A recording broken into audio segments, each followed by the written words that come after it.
म्हाडा के 2640 मुंबई होम्स के lottery results अगस्त 6 यानी कि आज अनाउंस होंगे। लेकिन सिलेक्शन के बाद कौन से इंपॉर्टेंट चेक्स करना जरूरी है? डीएलएफ अगले 4 to 5 इयर्स में 1 lakh crore housing sales target कर रहा है, फिर कंपनी रीट लॉन्च क्यों नहीं कर रही?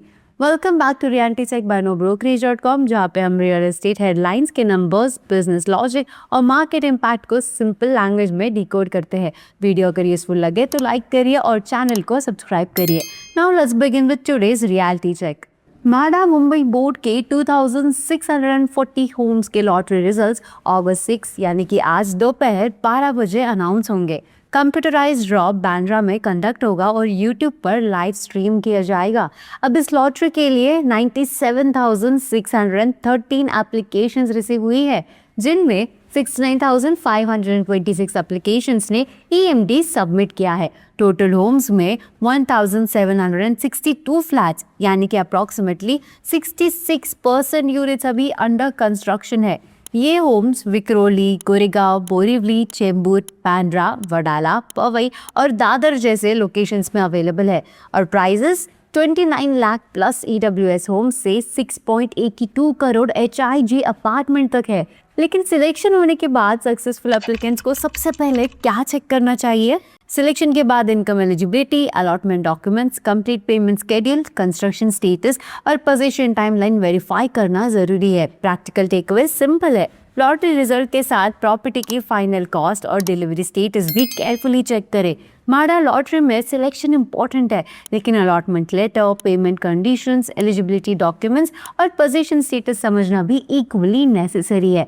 और ऐसे बायर फोकस चेक्स को हम थिंग्स टू केयर सीरीज में एक्सप्लेन करते हैं, so do check it out.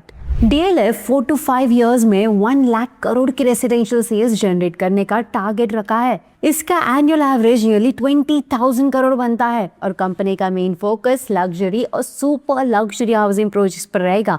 लेकिन डीएलएफ के पास 15 मिलियन स्क्वायर फीट का कमर्शियल रेंटल पोर्टफोलियो होने के बाद भी कंपनी फिलहाल रीट लॉन्च क्यों नहीं कर रही? अब रीट के थ्रू कमर्शियल प्रॉपर्टीज को लिस्ट करके इन्वेस्टर्स से कैपिटल रेज किया जा सकता है, लेकिन डीएलएफ के अकॉर्डिंग कंपनी को अभी अपने कमर्शियल एसेट्स मोनेटाइज करके एडिशनल फंड्स रेज करने की ज़रूरत नहीं है। उसकी नेट कैश पोजीशन 15,200 करोड़ है। साथ ही कंपनी का around 90% new residential business luxury और सुपर लग्जरी सेगमेंट से आ रहा है। इसलिए current growth strategy commercial asset sale करने के बजाय प्रीमियम हाउसिंग लॉन्चेस और रेसिडेंशियल सेल्स पाइपलाइन पर फोकस्ड है। लेकिन 1 लाख करोड़ अभी टारगेट है, कंफर्म सेल्स रिजल्ट नहीं।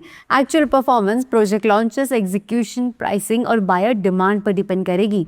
आज के हेडलाइंस में म्हाडा लॉटरी रिजल्ट और डीएलएफ का 1 lakh crore sales target focus में रहा। अब इनमें से किस अपडेट ने आपका ज्यादा अटेंशन ग्रैब किया? कमेंट में हमें जरूर बताइए और ऐसे रिलेटेड अपडेट्स के लिए nobrokerage.com को सब्सक्राइब करें।